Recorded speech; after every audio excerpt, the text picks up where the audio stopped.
Si t'as grandi dans les années 2000, tu te souviens forcément du programme KD2A. C'est vraiment la découverte des séries, la découverte des futures stars, et je t'en parle dès maintenant. Les icônes des années 2000, les sœurs Olsen dans Totalement Jumelles, leur présence ne passait jamais inaperçue à l'écran.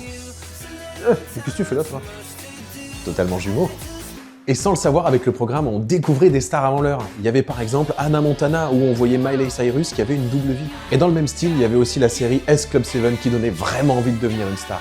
Mais aussi de voyager, de vivre en groupe, et surtout de chanter. Mais aussi...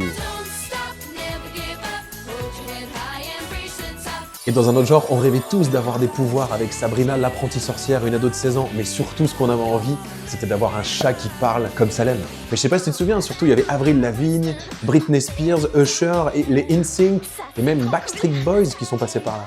Sister Sister, Tia et Tamera, deux sœurs jumelles qui ont été élevées dans deux familles d'accueil différentes. Est-ce que ça, franchement, c'était pas une série qui donnait envie d'avoir une sœur jumelle et une mère aussi hilarante que Lisa?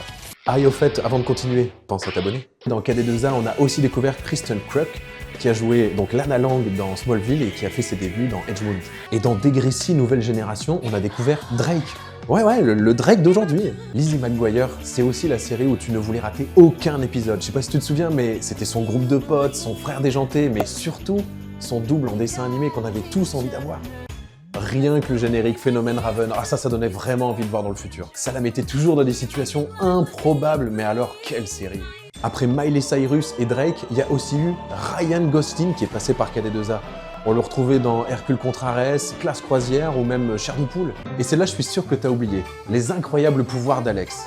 Ça raconte l'histoire de Alex Mack, une ado ordinaire qui d'un coup a un accident et se retrouve avec des pouvoirs. Et encore une série dans laquelle on retrouve une future star, Shia LaBeouf. Avant de faire Transformers, il faisait donc La Guerre des Stevens, appelé aussi Drôle de frère. Et en parlant de stars, Will Smith aussi, avec Le Prince de Bel-Air. Il y a aussi des séries qui nous faisaient rêver d'été, avec Cœur Océan, Histoire d'amour, Embrouille entre potes, c'était l'été toute l'année. Mais KD2A s'est aussi passé de la plage au lycée avec le loup-garou du campus.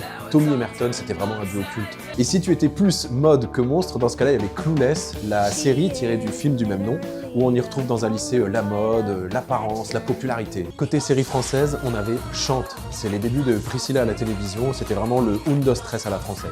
Il y avait aussi Nos années pension. C'était une série qui donnait vraiment envie d'être en internat avec ses potes.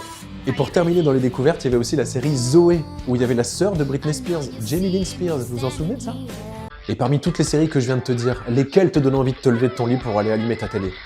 Dis-le en commentaire.